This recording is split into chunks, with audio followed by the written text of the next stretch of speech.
سمین ذی-وقار السلام علیکم ورحمۃ وبرکاتہ۔ لاکھوں کروڑوں درود پاک نبی رحمت صلی اللہ علیہ وآلہ وسلم پر اور آپ کی آل پر۔ ہم اس ویڈیو میں دیکھیں گے کہ سورہ فاتحہ کے کتنے نام ہیں۔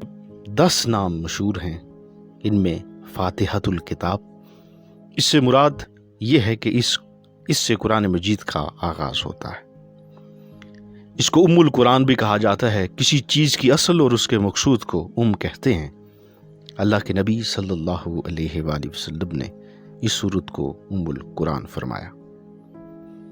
اس سورت کو سورۃ الحمد بھی کہا جاتا ہے۔ اس کو سورہ الحمد اس لیے کہتے ہیں کیونکہ اس میں اللہ پاک کی حمد بیان ہوئی ہے۔ اس کو الوافیہ بھی کہا جاتا ہے۔ یہ ایسی سورت ہے جس کو آدھا نہیں پڑھا جاتا، اس کے لیے اس کو وافیہ کہا جاتا ہے۔ اس کا ایک نام الکافیہ ہے۔ اس کو کافیہ اس لیے کہا جاتا ہے کہ نماز میں اس کے علاوہ کسی سورت کو نہیں پڑھ سکتے۔ اس کو سورہ الشفا بھی کہا جاتا ہے۔ ہر بیماری کی شفا اس سورت میں موجود ہے۔ اس کو سورۃ الصلاۃ بھی کہا جاتا ہے۔ یہ اللہ اور بندے کے درمیان آدھا آدھا تقسیم ہے۔ اس کو سورۃ الدعا بھی کہا جاتا ہے۔ اس میں ہم مدد مانگتے ہیں، بھلائی مانگتے ہیں۔